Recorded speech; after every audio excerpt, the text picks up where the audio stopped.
Sang Hyang Surya wis ngliwang ngulon kaya-kaya wis datan kuat madangi jagat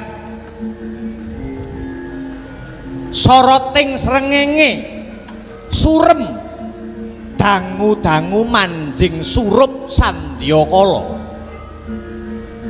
saindenging bumi ketaman pagebluk lelara ingkang nyebar pepati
ugek sadulita hemel-hemel lae iki tak sawang kaya Prabu Kresna saka lekering wadana jaiting netra kang sarta tepunging wimba kok kaya lagi sedih mikir babakan apa Prabu Kresna Kyai Semar aku rumangsa nyangga dosa gedhe anggonku dadi pimpinan lan titising Bathara Wisnu dewaning katentreman muspra tanpa guna Kakang wis 2 taun kawulaku padha keserakat uripe pejabating negara durung bisa golek tamba parandene kabeh malah padha congkrah lan dredah kabeh ora kena kanggo conto aku kudu kepiye Kakang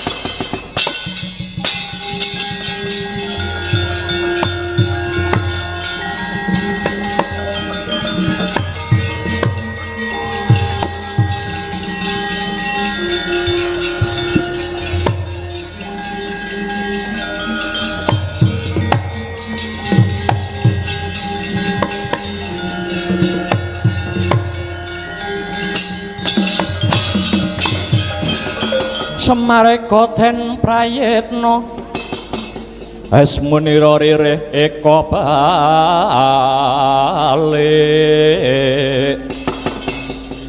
tityani kantayani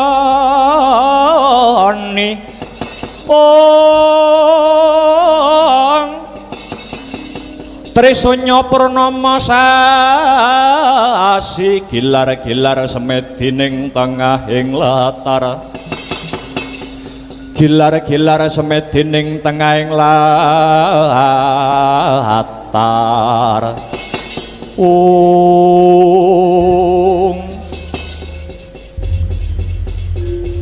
Prabu Kresna kepeksa tak jabel basaku merga yen Semar kuwi lagi tutur kabeh ndak anggep padha. Ora dadi ngopo Kakang Semar? Yen panjenenganmu lagi mrehatenake kahanan ana ing jagat iki kawruhana. Jagat iki bumi iki kaperang ana petang jaman. ana papat ya ana petang jaman. Petang jaman kuwi apa wae Kakang? Sepisan ya kuwi jaman emas utawa jaman kemasan. Kaping pindho jaman perak, angka telu jaman tembaga, lan sing pungkasan sinebut jaman wesi. Lah yen jaman emas utawa jaman kemasan kuwi werdine lan titikane kepiye Kyai Semar?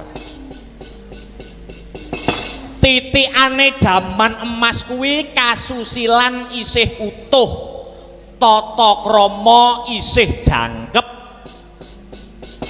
kabeh manungsa isih ngestokake sabdaning Gusti, isih akeh ulama lan kiai sing sumanding marang kitab suci, isih akeh kawula sing percaya karo negara, akeh rakyat sing do percaya marang pejabat. Mula ora neh ora mokal jaman emas mau menungso ora duweni rasa iri, drengki lan jagat iki adoh saka bencana alam. Kuwi jaman emas. Anane mung ayem, anane mung tentrem lan bagya mulya.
Ladrang pendet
kawuryan musuhnya ruwe sinar tansah santi konjur menglangan rorah pangreng upara santi niskolonir kumalane pramudita sirnane kang sifat durjana sinap umaruta binarungkong satinabu ringgit purwa kanggo malar amur wengkayunar buka wiwara ning carita kang sinungging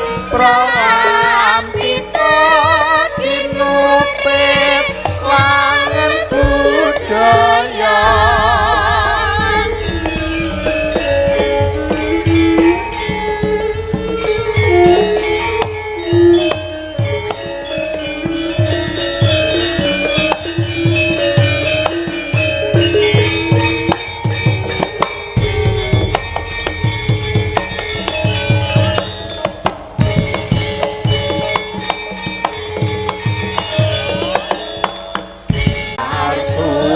Darmaning reka utama satema mandirahayu salaminyo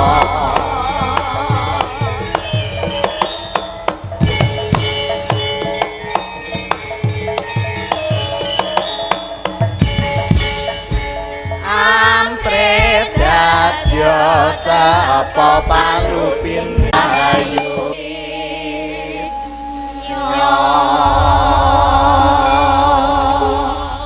ruming mulat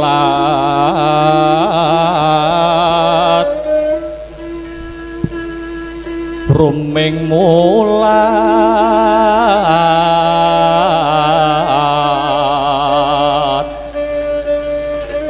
sorap sari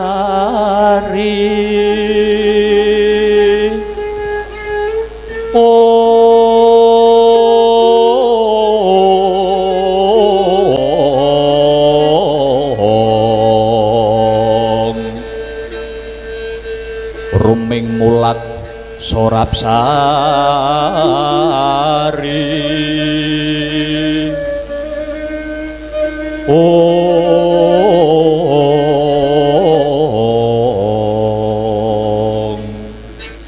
sari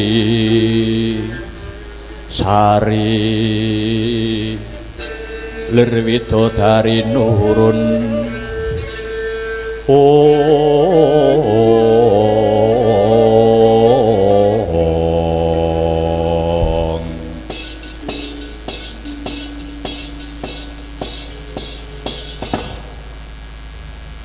sak sampunipun lenggah kanthi sekeca keparenga kang rayi kula pun Puntadewa nyadong dawuh sak lebeting batos paduka Kaka Prabu Baladewa rawuh wonten negari Ngamarta sarimbit kelawan Paman Patih Harya Sengkuni kendhih kemrungsunging galih kesuk panata ling kalbu daya-daya kula pun Puntadewa kepengin mangertos wigatosing perlu. Nggih, Yayi. Yayi Puntadewa. Mugi kawuningana. Kula bidal niki wau mboten bidal saking negari kula negari Mandura. Nanging kula bidal saking negari Ngastina. Mila kula sarimbit kalian Paman Patih Sengkuni. Lah, apa to wigatine, apa to perlune kula sowan wonten ing negari Ngamarta punika? Inggih awit kula sakmangke negara Ngastina punika ketaman pagebluk mayangkara larang sandang kelawan pangan Ugi ketambahan wontenipun penyakit ingkang gampang nular mahanani mawut tatanan negari Ngastina. Mila Yayi sakmangke Yayi Koko Prabu pripun Yayi menawi babakan penyakit ingkang jalar tumular ngrenggut nyawane wong pirang-pirang niku mboten ngemungaken dateng negari Ngastina mawon, nanging negari Ngamarta nggih sami nampi pacoban wabah menika Koko Prabu. Dados kahanan negari Ngastina sami kalian kahanan negari Ngamarta punika Yayi inggih sami Koko Prabu. Lho. Dereng malih adi kula, rayi kula, panengah Pandhawa pun Janaka utawi Arjuna sakmenika sampun 3 wulan 3 candra laminipun murca saking negari Ngamarta. Yayi Janaka ilang lakar kados mekaten Koko Prabu. Lah dalah. Mekaten Yayi. Sakmenika Yayi Duryudana antuk wangsit saking dewa, mbok menawi negari Ngastina menika saged pulih kados wingi uni yen to saged mboyong wujudipun jimat jamus Kalimasada. Yayi paduka Yayi Puntadewa menika kondhang kaunang-unang kajuara saindenging jagat raya Nalendra utawa pimpinan sing sabare kliwat ukur tur ya duweni watak ora mentalan, aja ta mung bondone ning nyawane yen dijaluk uga diwenehke niku paribasanipun.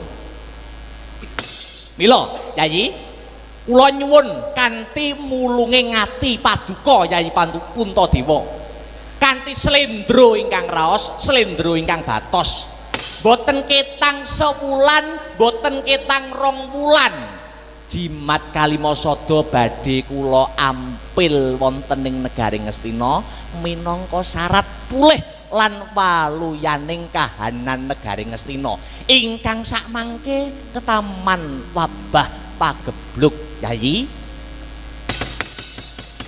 Premara reh mangus wamya ngambreng adi karonaning kaswasih ring marga memalatgung risang ganda wastrat maca leng-leng lalu mangulati surya mangrangsang wayah surya mangrangsang wayah Umya samara wayanto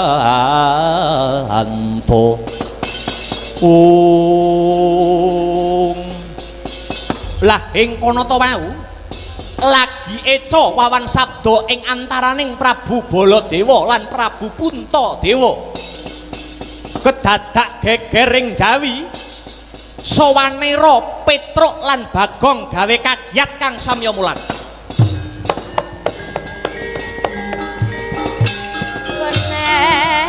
Premara reh mangus wamya ngambreng ati karonaning kaswasih yakti swara kang sinuring bangsa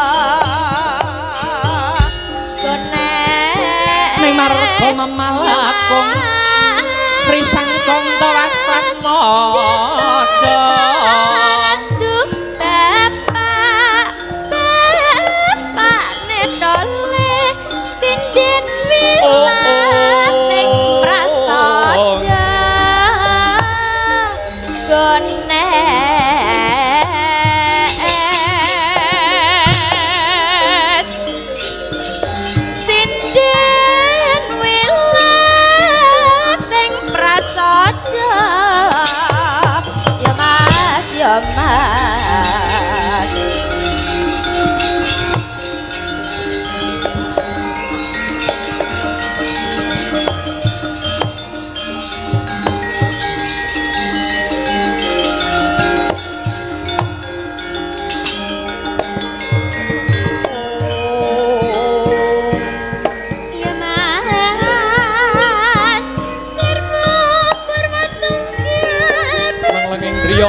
mangu-mangumpung kanduhan rimang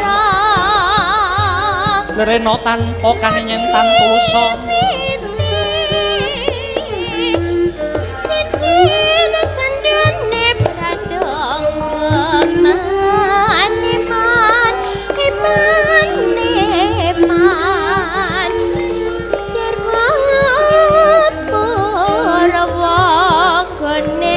Gones tunggal prasan nebas kara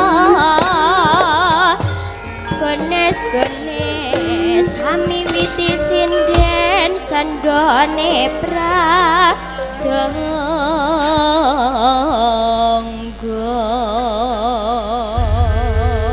hanjrah kang puspitorum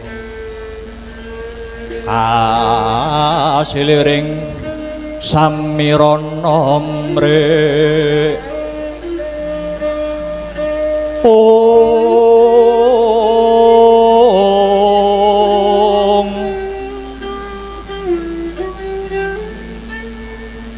Koko Prabu Baladewa kula wonten dawuh Yai Prabu kula aturi lenggah ingkang pinarak awit sak mangke wonten keng abdi Petruk kantong bolong ingkang sowan. Lho nggih, wekdal saha sasana kula pasrahaken dumateng Yayi Prabu Puntadewa.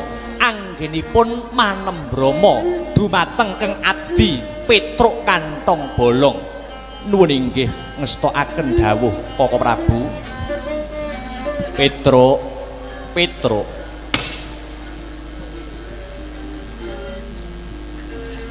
amit pasang Kalimantabeh pisawanan kula sinabeta ing ila-ila duni dumawaing tawang towang kula keng abdi Petruk ingkang sowan padha becik sak tekamu dalem padha becik sak tekamu ana ing negara Ngamarta kene Petruk. Nuwun inggih lampah kula wilujeng wiwit wingking dumugi ngajeng pangestu paduka ingkang kula ajeng-ajeng supados mbarokahi dhateng anak kula ingkang bajeng supados laris lan pajeng anggenipun bakul kajeng.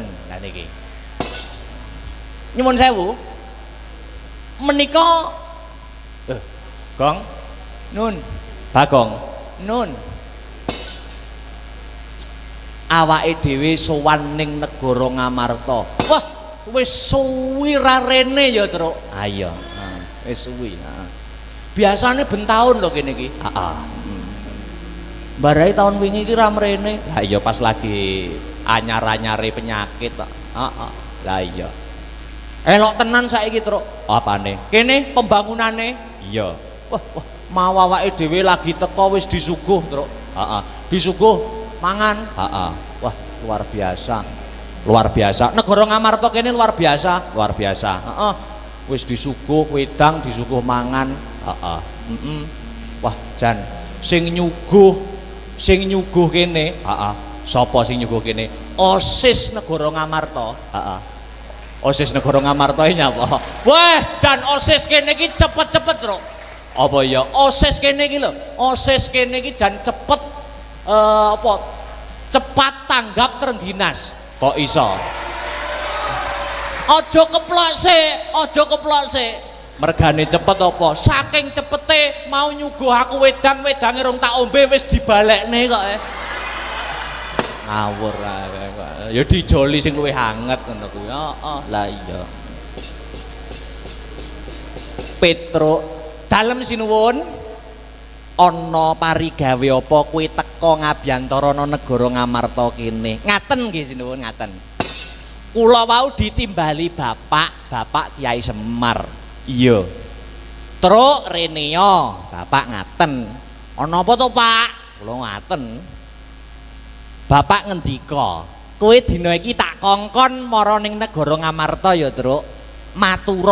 Matura ning sinuwun Puntadewa, mbok menawa Bapak arep nyilih jimat Kalimasada. Nah, kula nggih kaget. Arep damel napa, Pak? Ngene, Truk. Bapak ngendika malih terusan, nggih ta? Jimat Kalimasada arep tak gawe syarat mergo bapakmu iki arep bangun jiwane menungso. Lah, kula nggih kaget. Bangun jiwa ki maksude piye to, Pak? Bapak semaur, wis ora usah kakean takon. Bapak Semar kandha ngaten. Saiki enggal budhalo Nyang Amarta ngejako adikmu Bagong. Siap, Pak, kula ngaten. Mila sinuwun, kula sowan wonten Ngabiyantara Paduka sinuwun mboten sanes nyuwun mulunging penggalih sinuwun Prabu Puntadewa. Kula badhe ngampil wujudipun jimat Kalimasada minangka sarana Bapak Semar anggenipun badhe mbangun jiwa. Petruk madhep rene.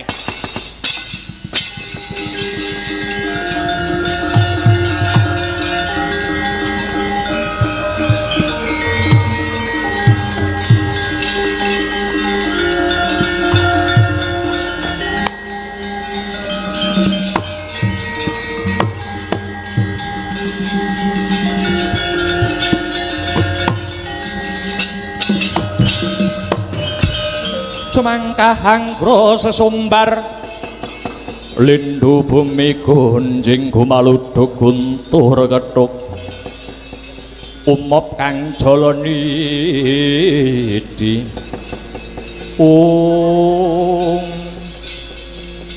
niki sinuwun Prabu Baladewa. Ya, aku ndoromu Prabu Baladewa ake-ake mesti gegeran. Oh, ngono. Heeh. Apa nek keng gurine Baladewa deloken sing rupane kaya tikus anyang-anyangan kae? Sapa? Pati Sengkuni. Engko nek sida geger tenan, Sengkuni pasrahno aku, Truk. Sapa? Sengkuni, tak sikate ndase. Aku wis sipat-ipat aja nurun anak putu. Aku harus Sengkuni iki jan gedhi keburu sengit tenan, Truk. Apa ya? Heeh. Wis nek rupane Sengkuni jan kudu tak idek-idek, kudu tak suwek-suwek. Apa iya? Heeh, kowe nyapa kok gedhing men karo Sengkuni iki nyapa? Kok ketoke kok sengit banget ngono. Ah, biyen pacarku tau ditikung Sengkuni ya. Wah. Wah, lah kowe wis beda urusan kowe iku wong edan kowe. Saiki butuhe cepet ngono. Ayo, heeh. Niki sinuwun tekamu ana ing negara Ngamarta kene modho karep karo karepe Prabu Baladewa. Kamsute maksude modho karep niku pripun? Kawruhana. Tekaku mapan ana negara Ngamarta kene ya bakal nyilih wujude jimat Jamus Kalimasada. Kinarya usada negara Ngastina kang sakmengko lagi ketaman pagebluk. Mula kowe aja madan-madani karepku. Kowe aja madan-madani kekarepaning Prabu Baladewa. Hah? Sing nembung ngarep nyilih dhisik ki aku, ngono lho. Mara saiki kowe mulya dhisik. Kowe mulya. Omonga karo bapakmu yen jimat Jamus Kalimasada wis disilih dhisik kelawan Nalendra Mandura Prabu Baladewa. Kowe duwe dhuwit nggo mulih apa ora? Kowe duwe dhuwit nggo mulih apa ora? Yen ora duwe tak wenehi saiki kowe ndang mulya. Aku sepet nyawang rupamu lho. Kowe dirupak-rupane kok menenge to, Truk? Tek nggur meneng ae. Ana tembung ing agama innallaha ma'asabirin. Ah, ngerti kowe aku? Apa? Innallaha ma'asabirin to? Iya, artine apa? Sekali merdeka tetap merdeka. Oh, duduk. Wong sabar kekasih Gusti Allah. Oh, pas guruku ngaji mulaku ra mlebu aku. Lah iya. Ngeten sinuwun, nyuwun sewu. Sowan kula mriki mboten wonten niat modho karep kalian kekarepan Paduka Sinuwun Baladewa. Niat kula murni diutus kalih Bapak Semar supados ngampil wujudipun jimat Jamus Kalimasada wonten kersaning Sinuwun Puntadewa. Lho, aku ya dikongkon.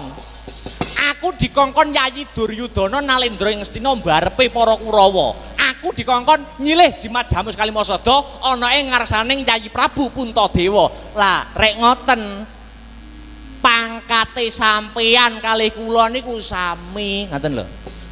Pangkate padha-padha kongkonan. Dados sampeyan nek badhe ngusir kula niku mboten berhak, ngoten. Wong padha-padha kongkonan, padha-padha tamune, padha-padha ngombe wedang sak gelase to. Lah sing duwe omah wae ora ngusir, sampeyan kok lancang arep ngusir Petruk lho. Petruk. Jimat Kalimasada kuwi mung siji. Bakale disilih ning aku dudu kowe. Lho iki saya lancang meneh iki. Iki saya lancang meneh. Upama sidone disilih ning kula, sampeyan ya ora ngerti. Karo dene kula niku ngabdi nyantrik teng Sinuwun Puntadewa niku pun dangu. Arepe dikaya ngapa lan kepiye, Pandhawa niku mboten saged nglalekke perjuangane wong cilik kados kula niki, ngaten. Prabu Puntadewa sak pendawane iso duwe derajat, iso duwe pangkat, iso dadi pejabat ya mergo didukung karo wong cilik kados kula kali Bagong niki. Niku sing jenenge pemimpin jos, ngaten. Niku pemimpin hebat, beda karo pemimpin sing elek.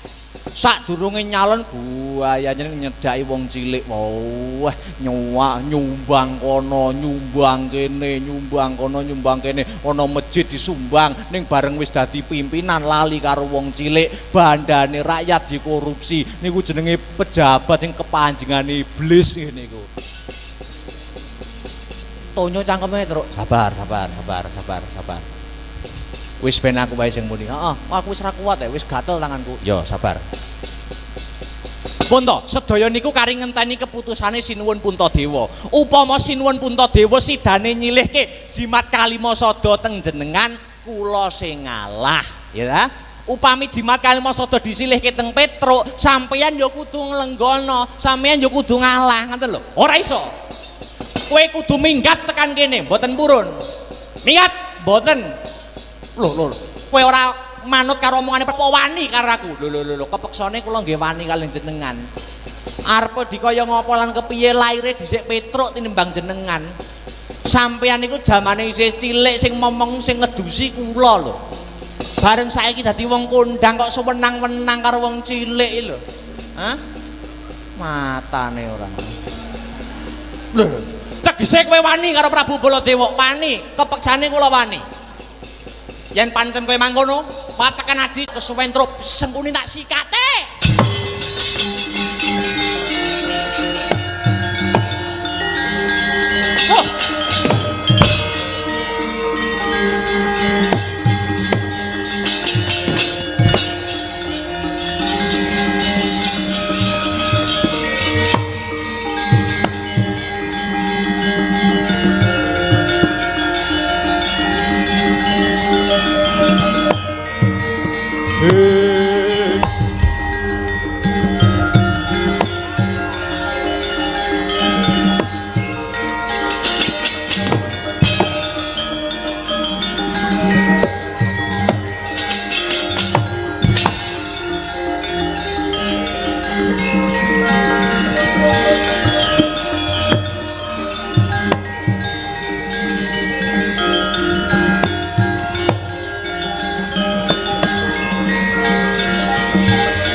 Angudari tias reriwut Purweding ngrawat wewadi wedi lamun kauningan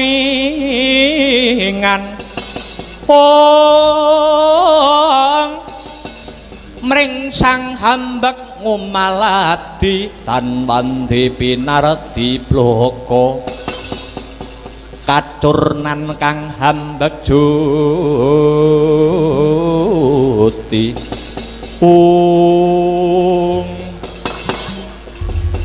adine pun kakang Yayi Werkudara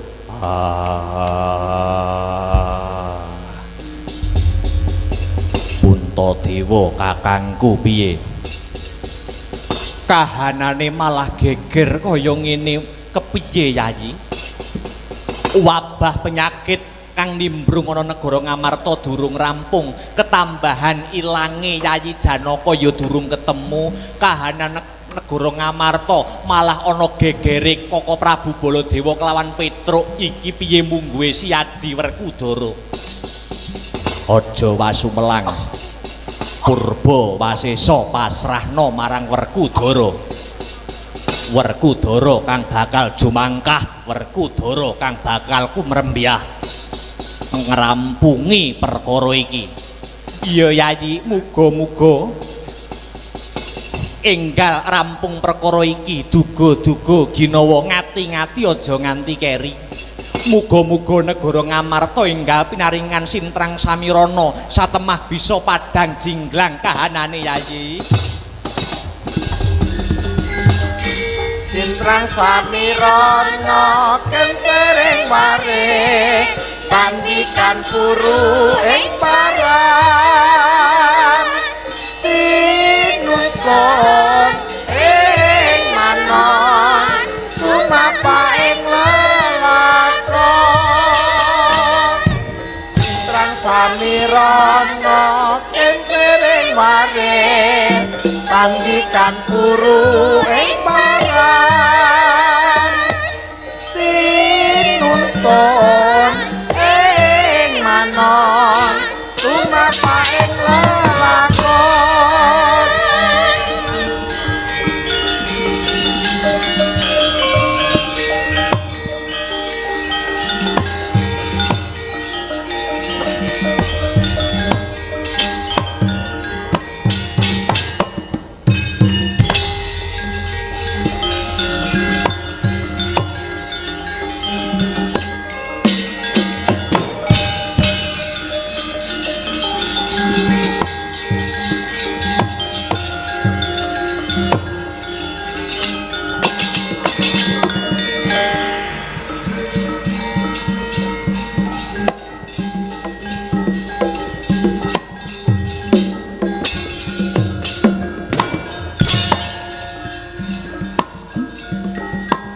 Pangandikan Prabu Baladewa karo sinuwun Prabu Puntadewa durung rampung, kedadak ana menungso elek Petruk teka. Petruk teka lah kok mak celemong muni, lah kok bakal arepe nyilih jimat Jamus Kalimasada. Tegese sing nyilih jimat Kalimasada ora mung sinuwun Prabu Baladewa ning uga Petruk kantong bolong. Kamangka dina iki Kurawa lagi prihatin, negara Ngastina lagi prihatin. Merga negara Ngastina ketaman pagebluk.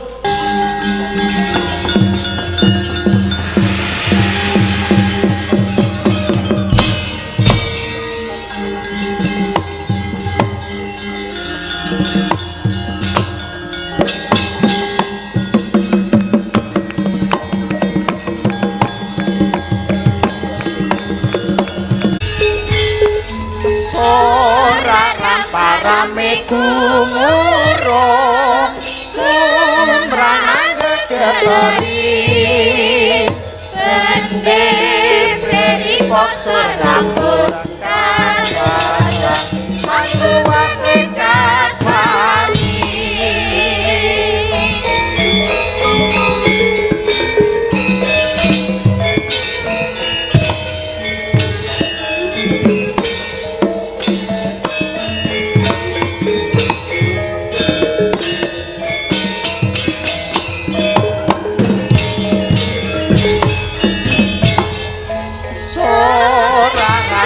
Rame kumurung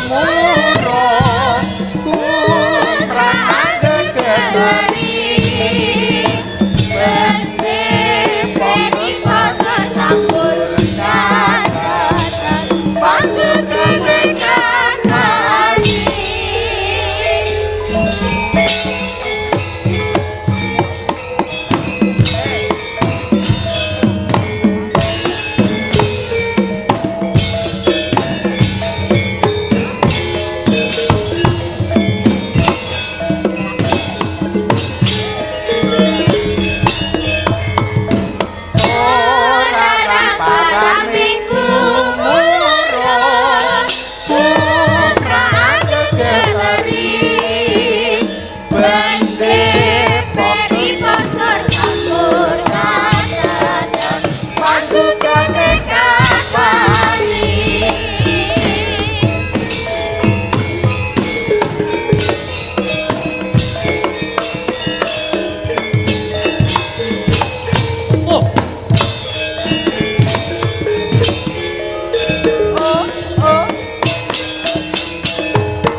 bende beri popsur tambur katetet panggugane kampani.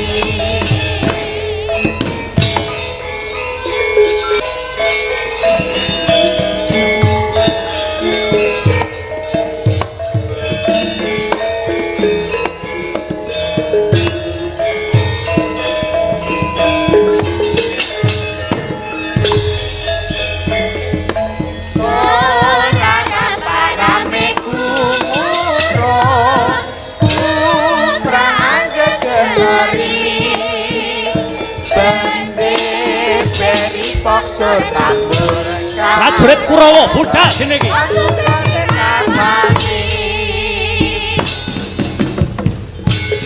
Yo ayo ayo satu bareng kedrut, yo ayo ayo sewu bareng maju, sayu tomoro sakit diuri, yo ayo bareng kumandang.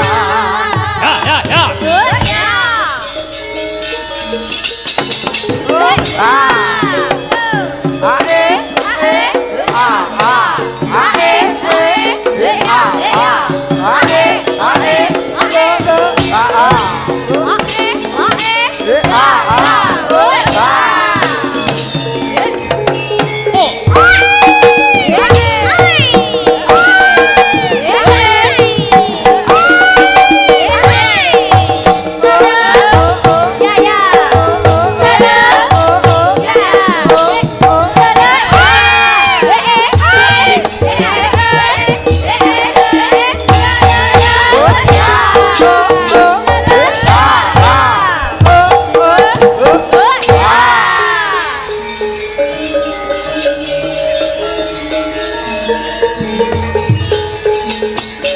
Stop.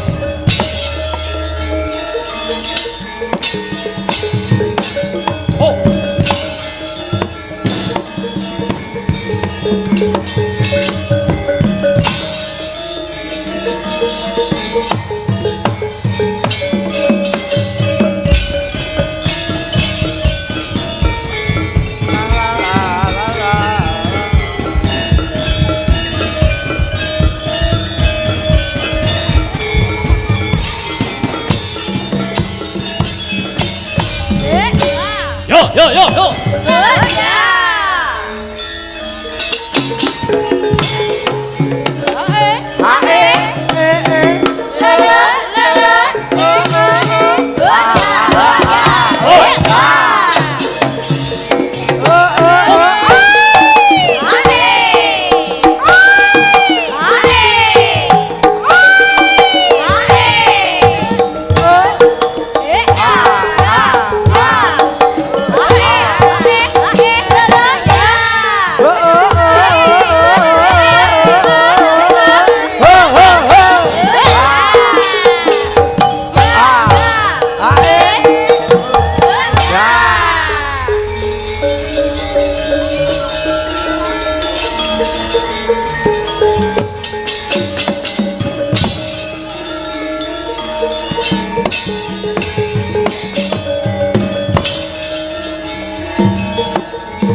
Awas, awas.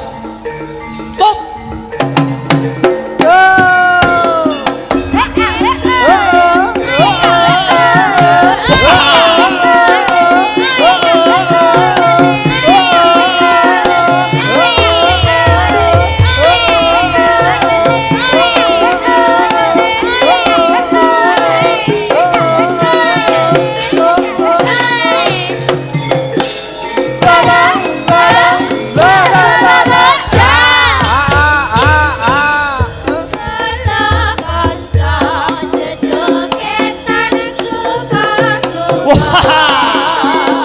Asik, asik.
Umyung swaraning pradangga kang lumampah kumpul sajara watata tanjarum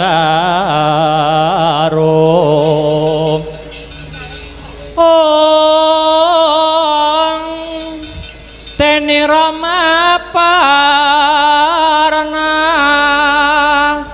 ong dwaja miwang bending ungkul Risang Rekyana Patih kang minangka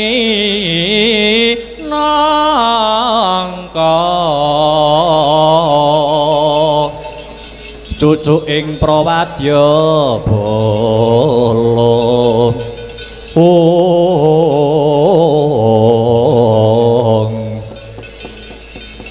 iki ndak sawang Petruk kantong bolong kang mlayu-mlayu gawe kaget ana apa Petruk? Nggih. Niki Ndara Anoman. Ya Petruk. Kula niku wau teng negari Ngamarta. Perlune duwe perlu apa ning negara Ngamarta? Kula badhe nyilih wujudipun jimat Jamus Kalimasada. Kinarya bapak anggenipun badhe mbangun jiwane para menungsa.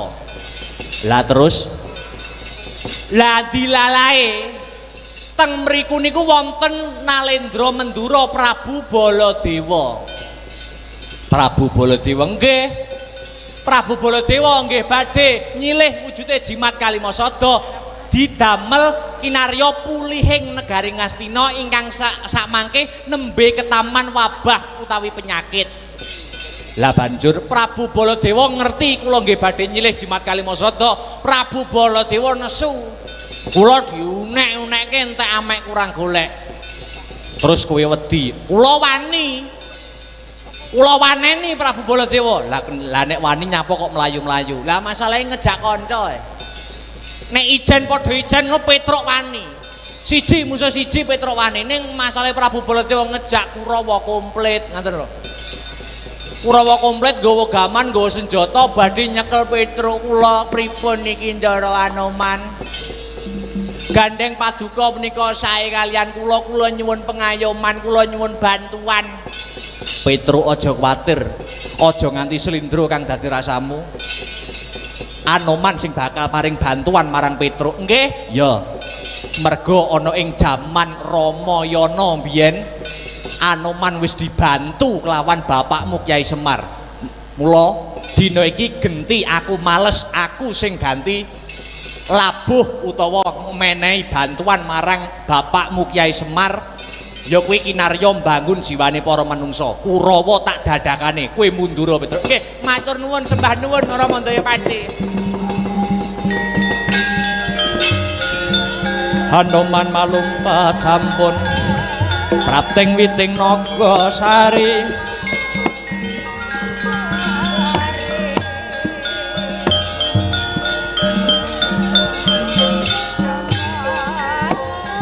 Mulat mangandhap katingal manudya yukurwa aking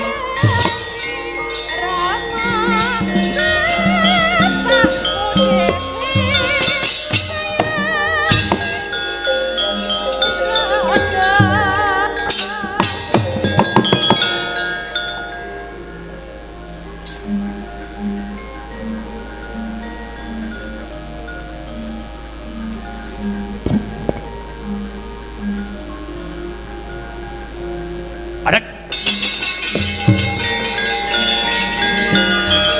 Oh. Oh.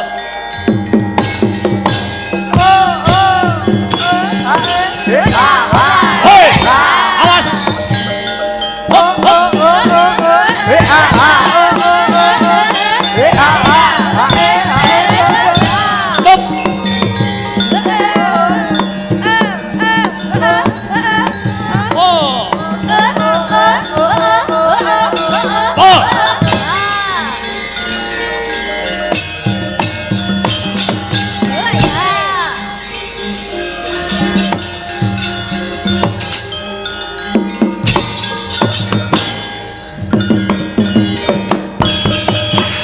Dumawur mangawawur wurahan sengarane ngajurit gong makuru gongso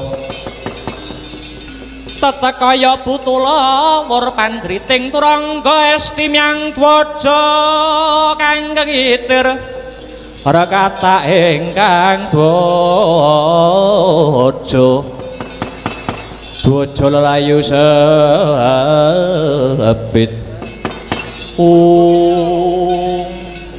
kethek ora pangling Anoman kowe. Ya. Kowe barisan Kurawa. Jenengmu Aswatama. Ya. Aswatama ki saka tembung aswa suta karo utama. Aswa ki jaran, suta ki anak, utama ki apik. Kowe ki anake jaran sing apik. Edan. Kowe merdekke tembung. Apa abamu? Ora usah melu-melu celeng boloten kebolatengen. Endi Petruk? Ora usah goleki sing ora ana. Aja ora usah goleki Petruk. Iki anane Anoman tandingana. Lho. Kowe pernah apa karo Petruk, Man? Ora sanak, ora kadang yen mati melu kelangan babo. Babo arepe apa? Wani karo aku. Sing tak wedeni apamu? Parat. Aku ora jarak perkara ning kowe malah dadi mbela Petruk, tegese kowe dadi pepalang anggone para Kurawa bakal nyilih jimat Kalimasada. Mbok arani pepalang ya monggo wae. Edan. Legan golek momongan puk-puno golek pacangan merangi tatal ngrat jauh tanganku darat ngenengi dadam ora melesat igamu jotakon dosa kowe.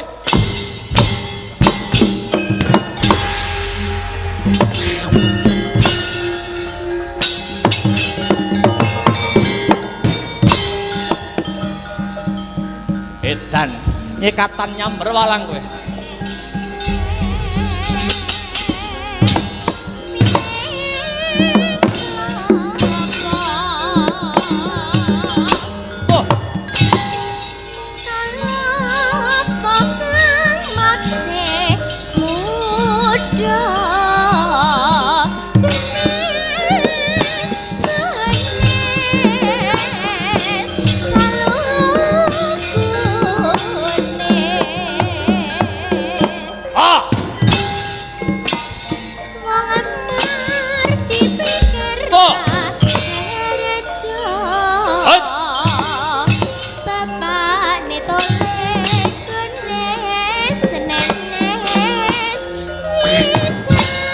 Di ketake mau. Wah.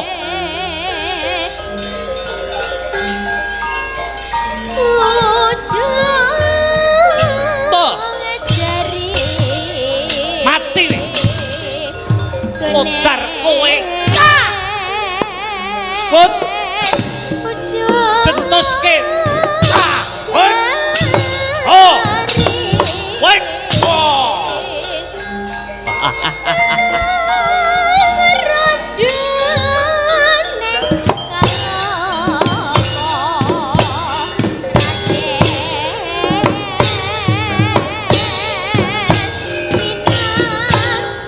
Kasih.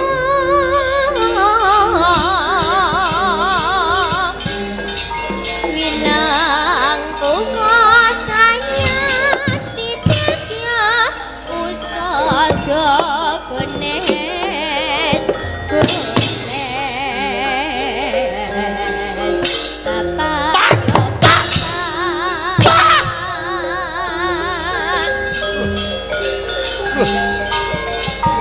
Marati basa bangku salwalut bisa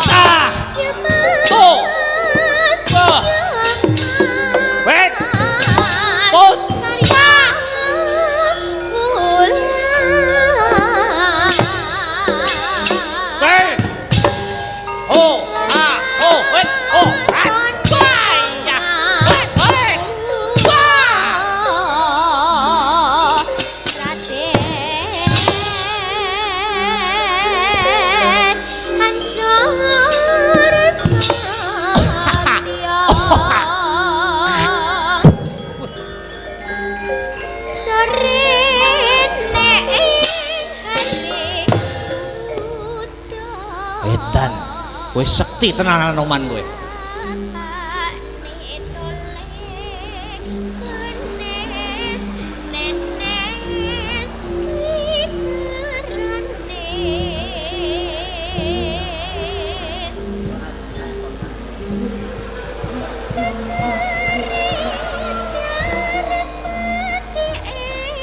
Ayo, perang.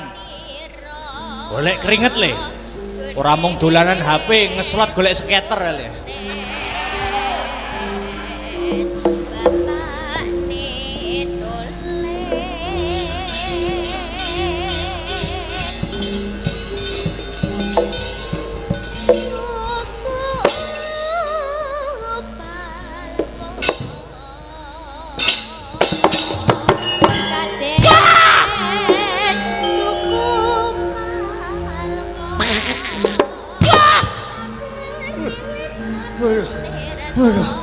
Mati aku. Aduh. Put, ha, het. Het, iki piye? Weh. Put, weh. Pisan kas mbokmu.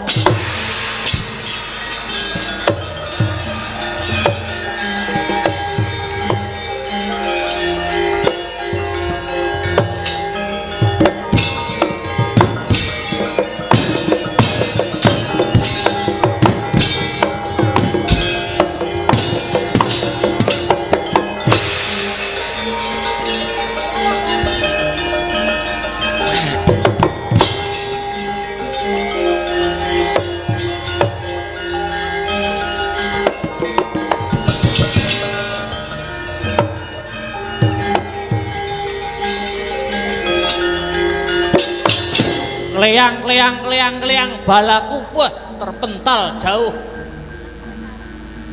What?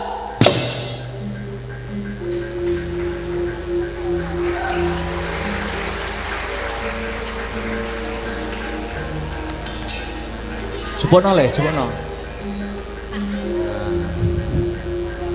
Yo.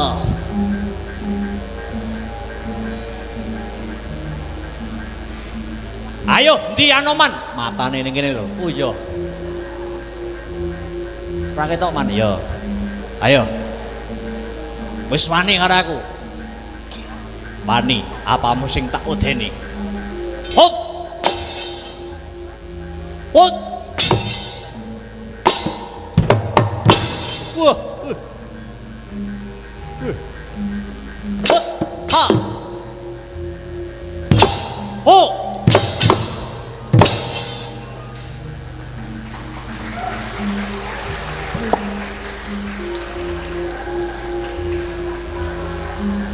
Aduh, capek aku. Aduh, capek aku. Aduh, Pak Mariono tambahi, Pak Mariono.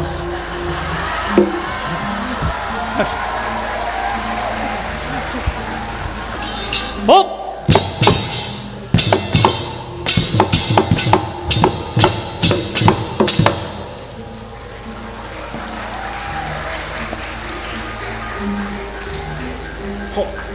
Hut. Wah, keteke metu iki. Aduh.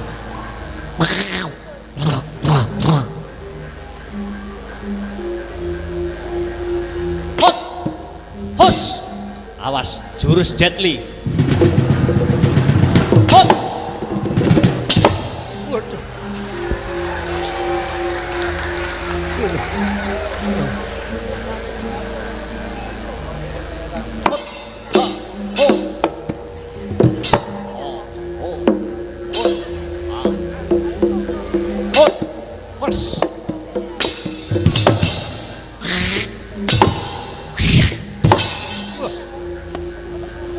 Tak cekel dadek ning ingon-ingon kebun binatang kowe iki.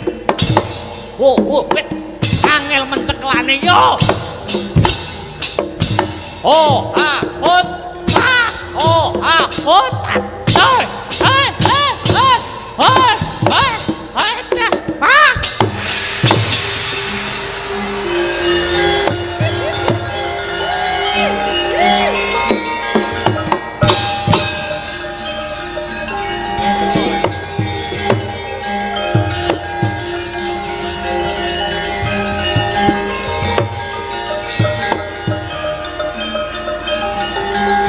Minggir.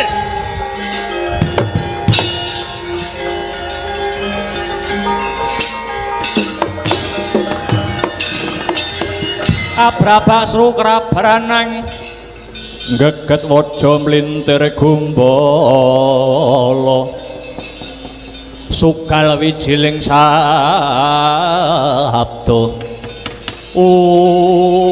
Prayoli binentang layak Petruk kok kendelmen jebul dibekingi karo Anoman. Aja para Kurawa sing mbok ajar, aja para Kurawa sing mbok gusah. Iki Nalendra Mantura Prabu Baladewa ya ana kritane Prabu Baladewa. Ya.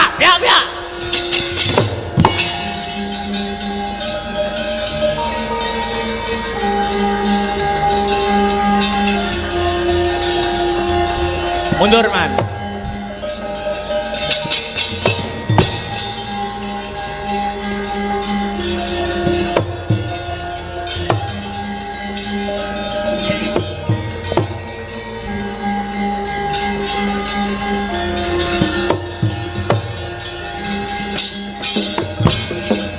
Mongko kandhening tumuwu salami mung awas eling lukitaning alam Iki menungsane Petruk ora nduweni tata krama, Petruk ora nduweni subasita. Ning jero kraton negara Ngamarta kowe lancang karo Prabu Baladewa. Ayo, saiki Prabu Baladewa bakal ngadakake wujuding sayembara. Kowe karo aku andon yuda, sapa sing mati kowe berarti ora nyilih wujuding jimat Jamus Kalimasada. Sing menang sing nyilih jimat Kalimasada. Ayo tak ladeni pirang dina. Wis.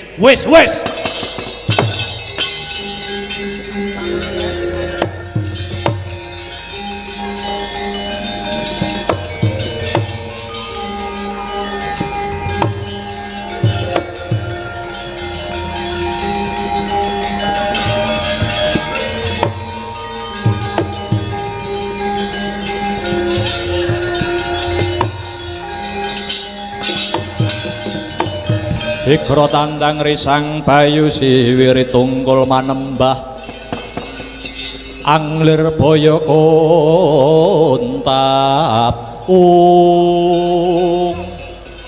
Kakang Baladewa lan kowe Petruk. Piye Werkudara? Pripun Den? Kowe aja ngaling-alingi Petruk.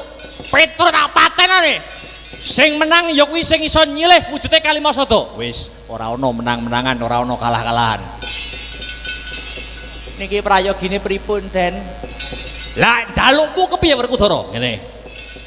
Ora usah kowe ngadakake wujuding sayembara, Petruk ya ora usah ngenekke wujuding sayembara. Lah karepmu sing ngenekne sayembara Werkudara. Kowe ngadakake sayembara apa? Bimasena. Sapa wae kena, sapa wae bisa nyilih wujuding jimat Jamus Kalimasada yen wis bisa goleke wujuding kembang. Kembang apa? Wujuding kembang sing arane sing jenenge Sekar Jati Wasesa.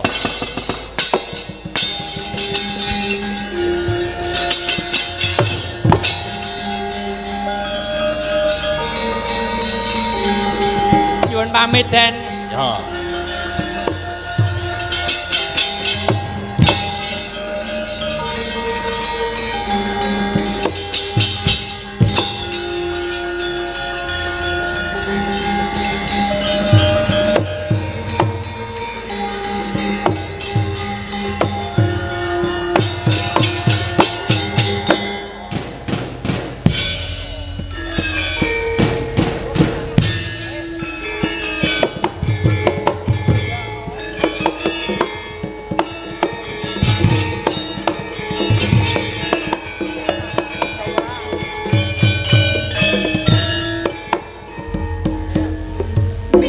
Langening kalang iwang kalang bang anggar pandan muncan dino berkekonan surem sorot tipan saja kasolan pacaring purnaning kekono.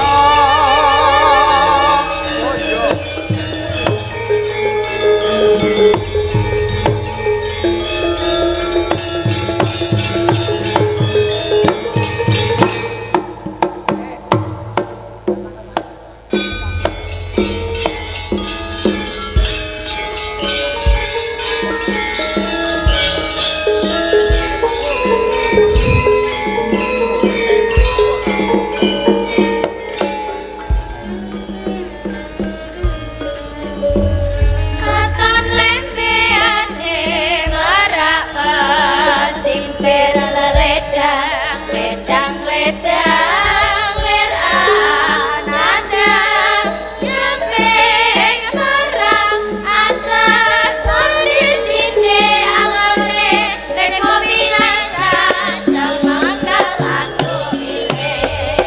katon lembeane meraka sipir leledang ledang ledang lir adang nyamping parang asa sonde cinde angore rek ngopi natal jemengkel adu bilih